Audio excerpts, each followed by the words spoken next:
Oneness and Our Creativity. The journey of exploration into our creativity revealed three significant issues interfering with people getting what they desire to create. One was the unawareness or perceived limitation as to what is possible to create. The second was an unawareness of our life path, and the third was oneness and all arising out of the same stuff of creation, whatever that stuff may be. This third issue impacting our creative power and creative ability is both understanding and using oneness. What is provided here is a discussion on oneness as viewed from within the creativity perspective, where we hold our creative power and creative ability as sacred. So you may feel what is discussed here is not in alignment with discussions of oneness in other contextual situations. This is perfectly understandable since each context has a different focus and will perceive oneness slightly differently. The oneness of creation is quite vast and can be viewed in many different ways. It is much like the old story of 6 blind individuals grabbing different parts of an elephant. One grabbed the tail and said the elephant is like a thin snake. A second grabbed the ear and said the elephant is flat and thin. The third grabbed one of the legs and said the elephant is like a trunk of a tree. The fourth grabbed the trunk and said it was thick, more like a python. The fifth grabbed the tusks and said it was very hard and wondered how it could be alive. The sixth man tried to wrap his arm around the girth near its belly. All 6 individuals were correct, but none could see, or maybe better say, feel the whole elephant. Each just had a different perspective. The discussion here is for individuals using the concept of oneness in their creativity and how oneness affects what they desire to create. In this context of creativity, the exploration of our creativity, the observations revealed oneness is not understood. Creatively, there is little awareness of what oneness really means and even less awareness of how to use it creatively. Hopefully this recording will show you the basis of this statement and you can benefit from a little deeper understanding of the implications of oneness. The concept of oneness is routinely found in the spiritual, mystical, metaphysical, and esoteric literature and teachings. It is said in one way or another, everything arises out of a oneness or no-thingness, a void, a place of no form. If you study physics, you will find a similar concept of everything arising out of a quantum field of infinite probabilities. So what does this all mean? It means the universe, all of creation, and everything that is, all seen and unseen, is all connected through this oneness and all is ultimately composed of the same stuff of creation. The question is, what does this mean relative to our creativity, and how do we use this information in our creativity? Observations in the exploration of our creativity revealed what the concept of oneness really means is quite profound. It is the source of the magic of creation, but the observations also found few individuals seem to really explore the depth of exactly what this means in everyday life. The intellectual understanding of oneness is much different than the experiential understanding. To say everything arises out of a oneness is quite different than experientially using and living from this fact. Hopefully this discussion will provide some thoughts and a starting point about what it means to experientially use this fact. Relative to our creativity, because of its profoundness, the journey of exploration of our creativity has been focused on this oneness aspect a little more intently over the recent years. Initially, the journey was more interested in the energy aspects of creation, that is, dealing with the existing form and flow of the energy into and out of form. Initially, the interest was more about breaking out of the sides, top, and bottom of the box in which we placed our creativity.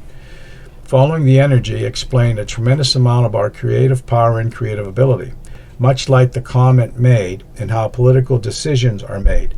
If you want to know what is really determining the political choices made, follow the money. So to our creativity. If you really want to understand what is creatively unfolding, follow the energy. But exploring the energy of creation led to explore new and deeper insights about oneness and what can be creatively done with it. Having been trained as an energy physicist and working with energy, I never saw the energy with which I worked. I did, however, see the effects of energy. In particular, I could manipulate the unseen energy and create certain types and kinds of effects consistently.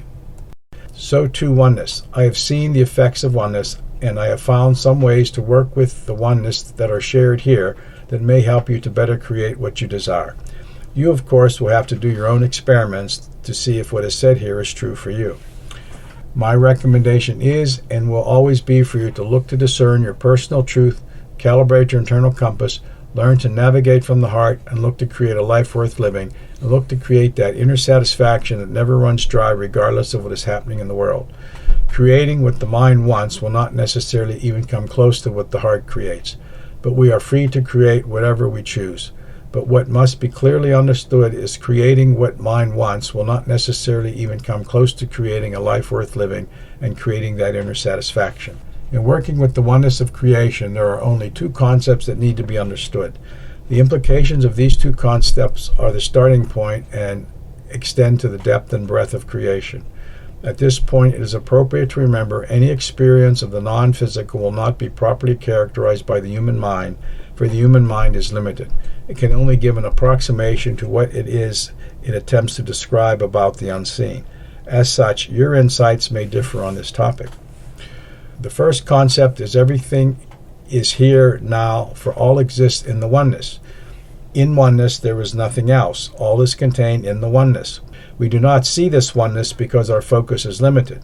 However, we just need to detach from our normal perspective and set the intention and focus our attention and awareness to access it. It will reveal itself in a way that we, with our unique perception, can understand. It just will not be or look like what we think it should. We each are a piece of the whole, and as a hologram, we have the whole inside ourselves. We only need to call it forth. It is similar to the way, as an energy physicist, I could work with the energy that was already present. I just needed to have the proper tools to access it. With the proper tools, I could access different energies to create different effects. So to creation, we only need the proper tools to access it and work with it. But it's not about tools as such. Rather, it's about having an understanding, paradigm, and focus of our attention awareness that allows us to access what is needed.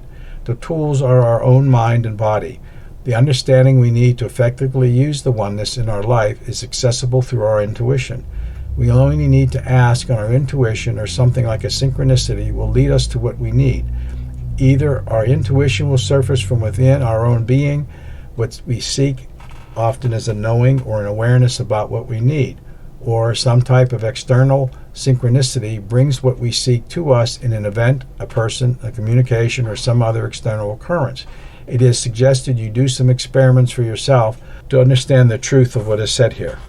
The second concept that is symbolized in the following exercise. Take a piece of paper, fold that paper in half. Then, at the fold of the paper, cut out some object, a circle, a square, a heart, a triangle. Then open the paper. You will have a piece of paper with that hole that is of the form and shape exactly what you cut out of the paper. You can say the hole is a mirror image of the cutout. The hole and the cutout can be seen as a reflection of each other. You can imagine putting the cutout back into the hole and making a different cutout, and a whole new cutout would have a matching hole. Whatever change you make in the cutout, you would make in the corresponding change in the hole. It is now we need to make a conceptual jump. Although it is hard for the human mind to understand, this is what we do experience in creation in any reality. We create a form, a vehicle for the experience, a cutout. Then creation is magical enough to form itself to give us the experience of that vehicle.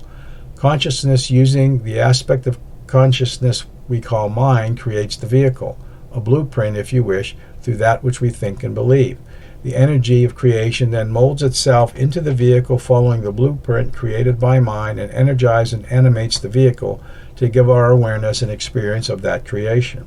The piece of paper is the no-thingness, the no form, the void, the fabric of creation, out of which all creation arises. Every form of creation has an analogous hole in the fabric of creation. The Release Your Unlimited Creativity web posting talks about the stuff of creation out of which everything arises is energy consciousness. When viewed from inside our being, it is experienced as consciousness. When viewed outward, it is experienced as energy. How and what we think and believe within is reflected outwardly in the world. This leads to the understanding that we are creators, and we create the experience we have at some level of our being by how we choose to observe and what we think and believe. Here again, you'll need to do your own experiments to verify what is said here. Humans tend to reside in the mind that develops as a result of the experience the person has had in life. It does not recognize it has a higher aspect of mind reflected in our higher self. But as a human, we all know we have a subconscious or a non-conscious mind. Within our subconscious and non-conscious mind is everything that is needed to give rise to the creation we experience before us. In many ways, we can view our subconscious and non-conscious mind as the mind of our higher self. Why this is said and how it works is beyond the discussion provided here. But from the creativity perspective, it is a powerful way to see how creation works to give us the experience our awareness desires to have. Returning to the cutout. What this means is when we change what we think and believe, we in some way are changing both the cutout and its corresponding hole in the fabric of creation. This is why many esoteric texts talk about the inner being reflected in the outer. Sometimes the changes we see are immediately reflected, and sometimes they are gradual, but they nevertheless appear in some time. Now, on this point of changing beliefs and having them reflected, we need to understand some beliefs that are controlling the situation we face are very deep and may even go to the depth of our life path. So it is recommended that one detach and stand back and ask what is going on and allow your intuition to advise you and take you to the depth you need to go to understand. As we move through life, we have experiences we like and experiences we don't like. When things are going the way we like, we never really think about changing what is happening. When things do not go the way we want or the way we prefer, we look for the other person or people in our life to change or for the outward situation to change. We never think it's just something we created. But in understanding oneness, we need to face that we in some way created what we are experiencing. Somewhere or at some time, at some level of our being, we made choices and decisions which created what we are experiencing. Knowing that I have somehow created, agreed to participate, or co-created what I experience, I found there are two simple ways I deal with this situation I do not like or that I want to change. One is a simple technique I ran across years ago before it became popularized and commercialized. It came from the Hawaiian tradition. It's called Ho'oponopono.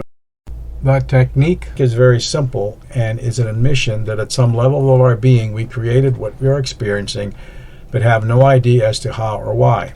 It is to simply say, I am sorry, forgive me, thank you for the experience, I love you. Okay. I have added another 2 lines. I am sorry, forgive me, thank you for the experience, I love you, I love myself, and I choose to create something that better serves me and my unfoldment. I use this for things that are annoying, like drivers and other annoyances in life.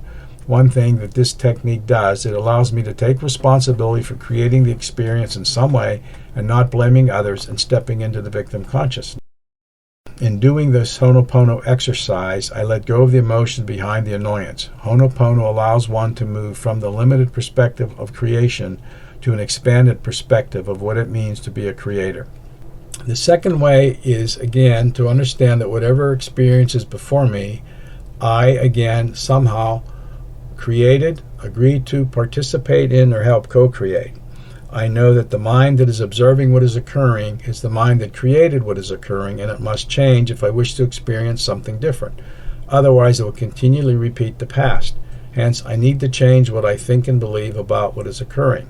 Now, depending on what I wish to experience that is different, I ask my intuition and higher self, what do I need to do? What do I need to become? How do I need to think to create whatever it is I desire? That is, I look to make changes within to create what I wish to experience externally.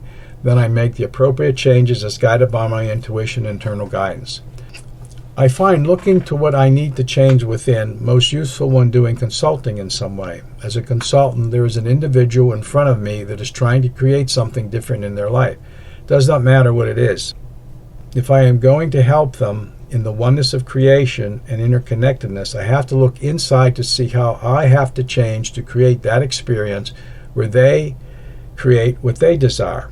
What would I be or do or think in the world where they get their creation? The answer I get depends on the individual and what they're desiring to create. Sometimes it is to do a ritual with them. Sometimes it is an insight where they limited themselves and I advise them accordingly. Sometimes some of the words I speak they find empowering. I may even be led to change my life as a result of what they desire to create. It all depends on the situation. Also, the insights do not necessarily come immediately, but they do come over time.